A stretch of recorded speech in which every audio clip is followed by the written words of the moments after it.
If you just know about sun sign astrology, like my star sign is, that's amazing. However, astrology is so much deeper than that.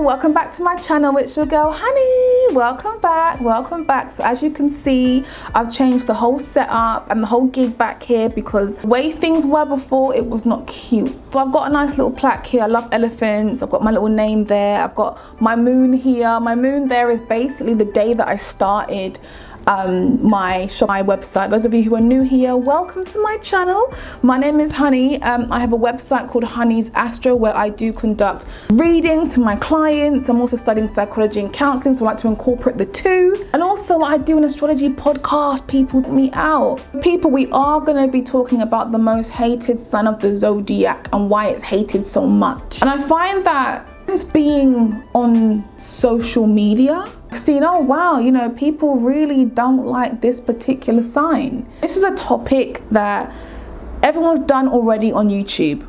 I get that.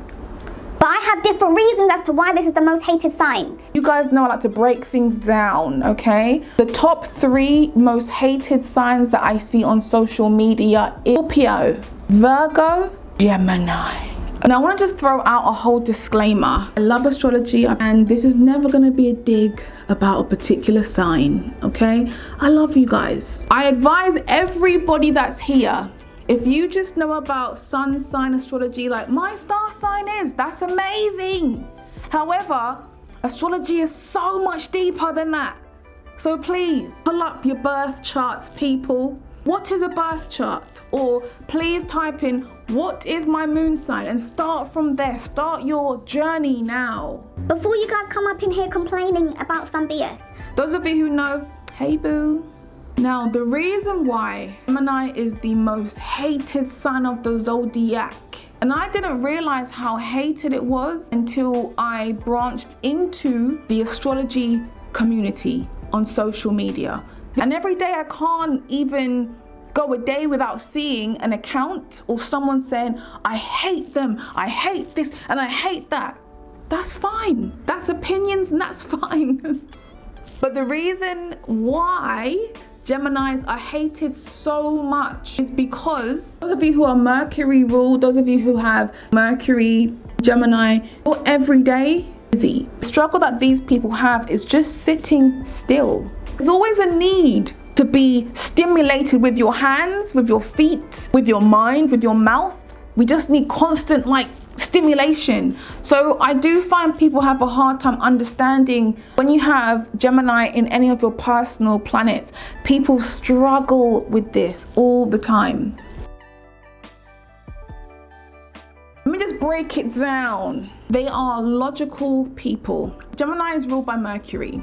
Mercury is your communication, how you process information, it's ideas. Mercury relates to youth. It relates to constant movement. It needs the mental stimulation, people. So when you're someone who looks at life from a very emotional perspective and logical perspective are polar opposites in a sense. They are solution-based people. Gemini energy isn't always about being cuddled and being held. It's about thinking. It's about communicating.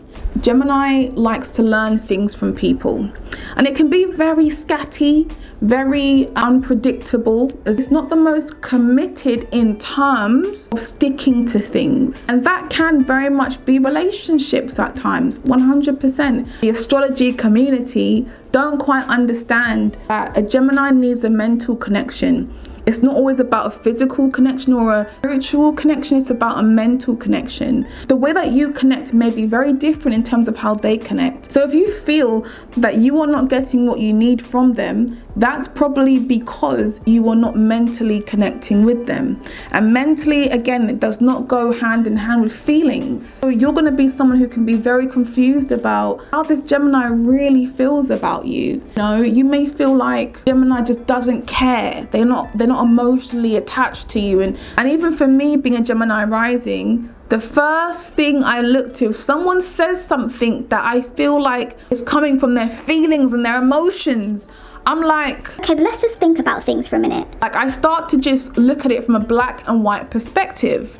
But that's just because of my outlook on life is about applying logic and communication and clarity. And there's nothing wrong with those people who are emotional. It's just different perspectives on life. That's literally all it is. This is really important. Every single sign has the capability of being a narcissist. I'm not gonna lie to you, I do feel Gemini has the most narcissistic tendencies about it. And I say this because those of you who are new to astrology, just listen, just hear me out for a sec. There is something called a wheel, a birth chart. And when you put Gemini in the first house, meaning Gemini rising, the 8th house, there's 12 houses, and the 8th house tends to be in Capricorn. The 8th house is the original house of Scorpio. And we know Scorpio to be very intense, personal, secretive, hidden people. But that is the house that relates a lot to being seen, but being seen only if you choose to show that person. And Capricorn is an energy that relates to things being very slow down.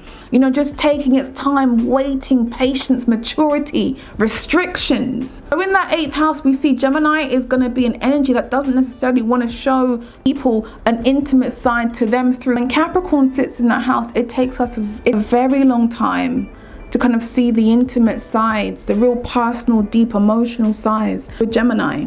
Because again, it's all about the mental connection. Emotionally, it's harder for us to express ourselves because I feel of that 8th house.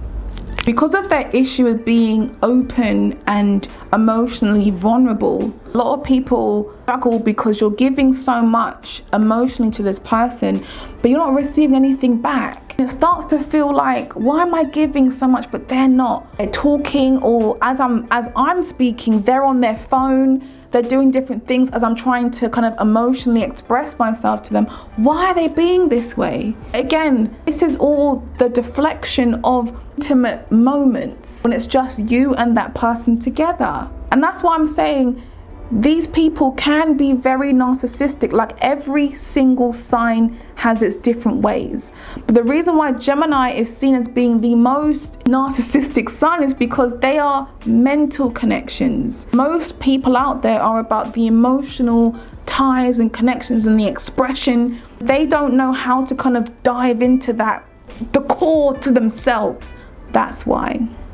But we usually find Geminis are raised in an environment where they are not encouraged to embrace their feelings, embrace their emotions. So they become, again, very logical people, very mental people. And a lot of Geminis, particularly Gemini moons, Gemini risings, are people who are raised in environments where they haven't always got like someone to look up to. There's not always an adult who you can respectfully say, that's my role model right there.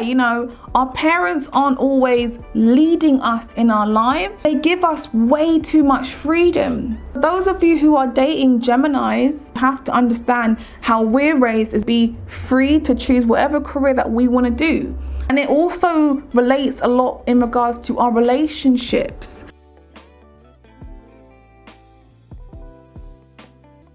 When it comes to Gemini, the polar opposite is the Sagittarius. And Sagittarius rules the 7th house, and the 7th house is the house of relationships. What we see is a lot of our learning and expansion comes through being around other people. We need to be sociable and being active, and we've got Aries. Aries sits in the 11th house. The 11th house is the house of our social circle. So we are very action based in terms of socializing and meeting different people. It doesn't mean that we can't be committed. I know a lot of people always think, Gemini's not committed and they're not the most faithful people. Gemini can very much be not the most faithful or committed. So can other signs too. Because people don't realize how to connect with a Gemini rising, Gemini sun, it's more difficult for you guys to understand why Geminis are how they are. people always say Gemini Gemini is so two-faced. It's so two-faced. Oh my God, it's so two-faced. I just kind of clarify this because a lot of my clients know this if they've been reading by me. They are people who have developed a skill. Let's be real here. They have developed the skill.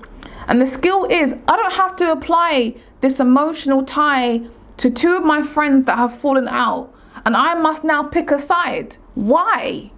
That's some childish stuff. I can very much easily be friends with Jack and Jill, still chat to them both, but I don't have to be involved in the drama. I have to be involved in what you and you got going on. I can be friends with both of you.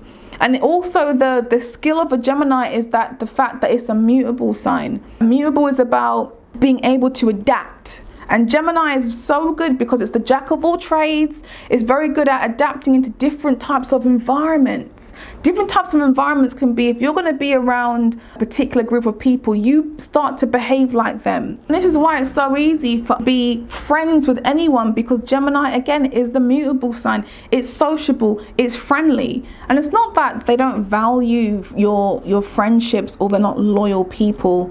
Remember, I was saying their perspective on connections is completely different to yours, in terms of you might be very emotional and very nurturing, and you connect with the divine feminine, whereas Mercury or Gemini is like, I don't care anyway.